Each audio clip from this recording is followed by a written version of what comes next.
I don't know where we're going to go to, because we already have a lot of refugees coming from Washington State and New York and Michigan and all these other places. So we have to take a stand, and the stakes are very high.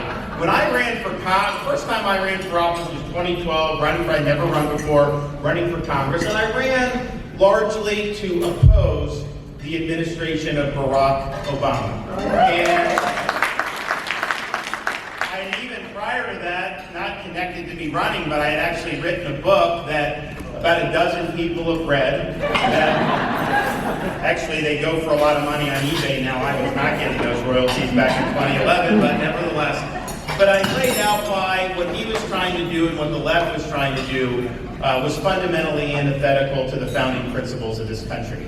And I believe that, what I wrote, and I think those were big issues, and I stand by that, and I'm glad I got in the fight. But at the same time, I look back at 2012 and the threats we faced then, it seems almost quaint in comparison to what we're facing now. Because I think freedom is under attack across a wide range of institutions. I mean, if you think of how insane the left has become, if they had been able to elect in 2020 just a couple more U.S. senators, what would they have done with that power? They would have packed the U.S. Supreme Court.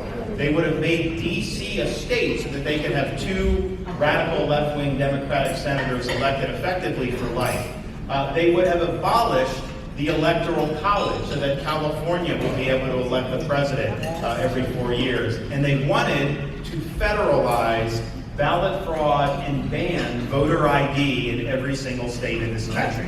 So you think about that and you ask yourself, okay, whatever you think about that, there aren't a lot of American families that are sitting over the dinner table saying, oh man, if only we could federalize ballot harvesting, or if only we could make D.C. a state. Nobody is talking about that except the most radical left people in our country. The families are sitting there talking about gas prices, inflation, the border. They're talking about crime. They're talking about things that are impacting their daily life, education.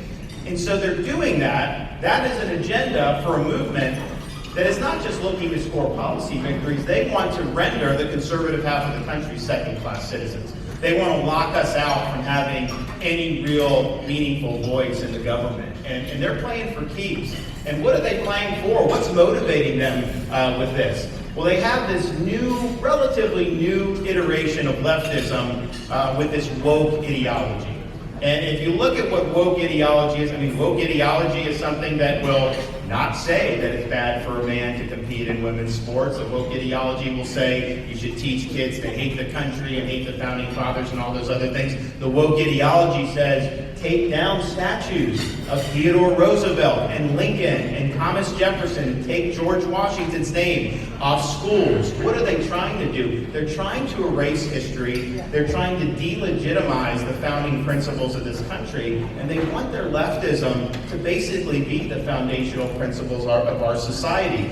Wokeism is a form of cultural Marxism. They're trying to tear at the fabric of society, and I can tell you this, if they're able to succeed in that project, this country will be destroyed as a result of it. And so they are playing for keeps, and they have so much help nowadays. It used to be, you wouldn't think like corporate America was going to be very aggressive in some of these ideological things. All these major corporations, they're going woke. They're pursuing woke ideology. We saw it with Disney, with them attacking us over the Parents' Rights Bill.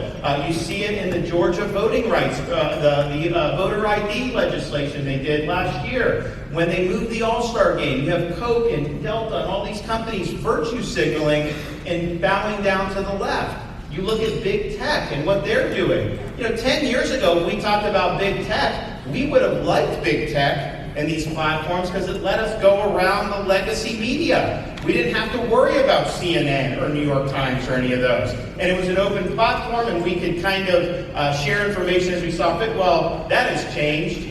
When Trump got elected, they're like, we can't allow this to happen ever again. And so they've now become the #1 form for censorship in this country. They are trying to enforce the official narrative of the Biden regime. So when people like me step out, they've taken my videos down off of YouTube. They will put warnings on things that I'm doing as the governor of the state of Florida. They are the censorship arm of the Democratic Party. And so that's a big, big deal because they control so much speech that it's harder for us to communicate. It's harder for us to get our message out. And who are they choosing to amplify while they try to suppress us? They're trying to amplify the failed legacy media outlets that nobody trusts in the first place. They want to shove CNN down your throat, New York Times, Washington Post, NBC, all of those to try to keep the narrative on target. And so if you stand up and you dissent for the narrative, if you speak the truth, they are coming after you. When society becomes unmoored from truth, those who speak it will come under attack. You will be smeared, you will be libeled, they will lie about you, they will do whatever they can to try to shut you up.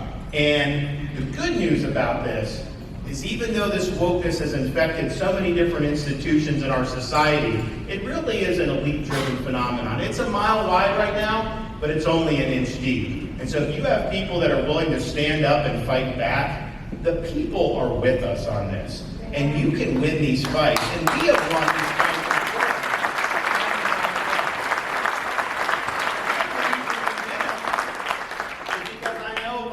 Standing for truth, and I'm out there standing for what's right. I know that there's a reservoir of patriots throughout this state that are going to have my back. And the good news is there's more and more of those people every single day in this state. When I got elected governor, there were almost 300,000 more registered Democrats than Republicans in the state of Florida.